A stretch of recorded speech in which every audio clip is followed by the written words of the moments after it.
Audible Inner Voice. BD0858 from April 12, 1939, taken from book number 17.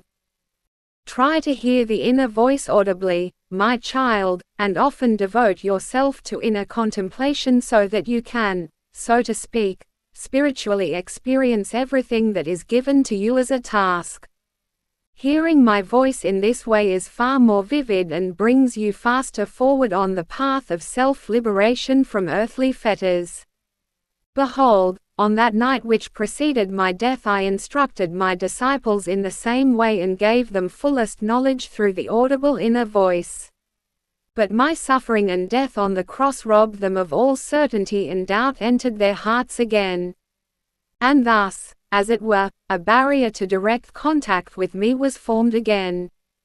If I now desire to speak to you in the same way, and it only depends on your will to hear me, then it must be your innermost endeavor to put yourself into a state which allows you to audibly hear my voice.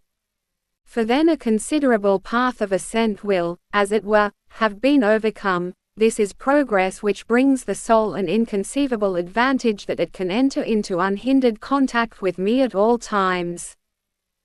To use the spiritual connection in the most exhaustive way must constantly be your first desire, and every opportunity must also be used in order to be able to work on earth in such a way, as it is your destiny. The content of life is only completely satisfying when all and every possibility is utilized which brings about the maturing of the soul. And this includes the extraordinarily willing acceptance of the revealed divine will and the utilization of the divine grace abundantly offered to the earth child. And it is such a grace when the Lord audibly expresses himself to his child. From a spiritual point of view, it will then have the opportunity to receive again and again.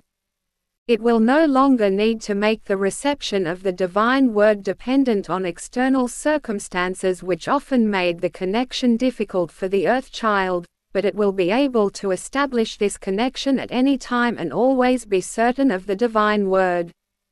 And thus you are admonished to overcome all inhibitions and unreservedly entrust yourself to the Father in heaven so that he can instruct you in a blissful way, so that you will enter into even more intimate contact with him and be able to hear his word directly. Such happiness on earth alone is worth striving for, regardless of the spiritual advantage, which is inconceivable. Amen.